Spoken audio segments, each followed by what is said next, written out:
First, let's explain to people the science behind far UVC 222 nanometers and the difference between everything else. Okay, so for decades, 8 or 9 decades now, we've had UVC lighting.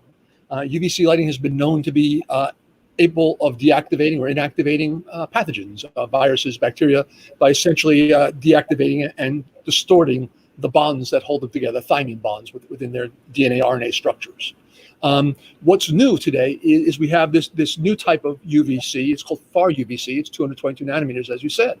And this 222 nanometers is equally devastating to the pathogens, in cases, maybe even a bit more in some cases, but has some very, very novel other factors associated with it. And one of those factors is it does not disturb the human body. It does not penetrate the body. It does not penetrate our skin. It does not penetrate our eyes. And there has been marvelous research done a lot by Dr. Brenner over at Columbia University for the past decade and others around the world that have noticed that this is a very good antiviral, antipathogen type of light frequency, but it doesn't disturb the human body. It is non-mutagenic to us. Bring us up to speed about the potential applications for 222 and where it makes most sense to put it.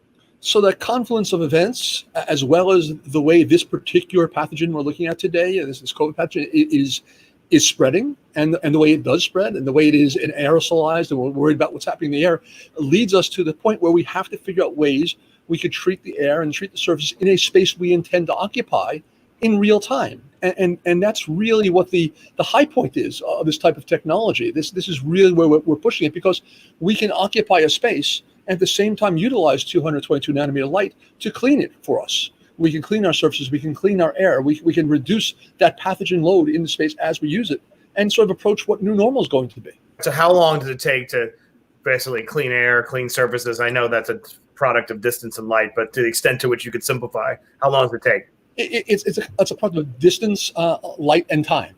And if you toggle any of those three, you could reduce it or increase it. But it's between seconds in the very near field to some minutes in a more distant field. So within a space, the air we're most concerned about, which is the air that rises, those can be deactivated significantly in some seconds, but the surfaces within that space in some minutes. So let's talk about the uses that people are particularly nervous about, like a subway. How could it be helpful on a subway? We're in New York City, right? I mean, when I'm talking to my team and talking to people, I'd say that's one of the biggest concerns people have is, how do I get back on the subway? I don't want to be in confined space. I don't want to be in elevators. You just make it a little bit less abstract. Like, is there a billboard now? You know, Dr. Oz, then the next one is UV light, far UVC? No, I think what happens within those type of confined spaces, we know how these pathogens spread. We know we can simply, here's an example. This is a light, an emitter, a 222 nanometer plasma emitter. It plugs directly into a socket like a light bulb would. These can go in and retrofit into lighting fixtures or be custom made to fit a subway car or an elevator car, and be utilized simply to bring 222 in that environment and clean that air and clean that space in real time.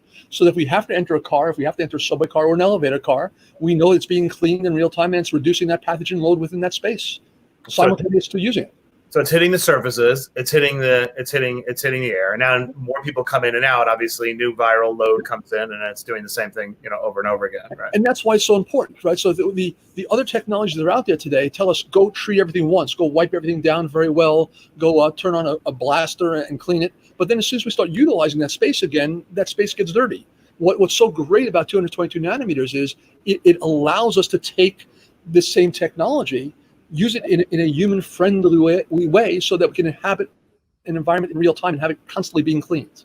I think people have a hard time fathoming if this really could be the holy grail. Why hasn't it been adopted before? Why hasn't it been adopted right this second? Like, paint a picture about what you're dealing with. I know you're on the front lines, running all over. You just got back from New York.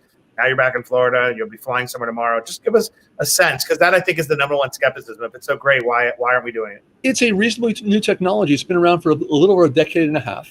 And it's really been thoroughly studied over this last decade. And as all technologies go, how we utilize it takes a while to want to deploy it. It's a more expensive technology to deploy, to be frank, right now, because it's just not used yet in any kind of significant volumes. And we have this we were trained. My mother and my grandmother trained me. UV, I'll put on sunscreen. Be careful with yourself. It's a different kind of UV. It's a different kind of light. And we know that light has many, many effects on the human body and many, many effects on pathogens, many, many effects on plants. So it shouldn't be surprising that with time we discover some new portion of that light spectrum that gives us a new utilization. And that's exactly what this is. And so our challenge today is really an education one. It's telling people we have a solution that, along with everything else, don't not wear your mask, don't not wash your hands, but along with everything else we're trying to do, will help limit this pathogen from becoming a contagion to us.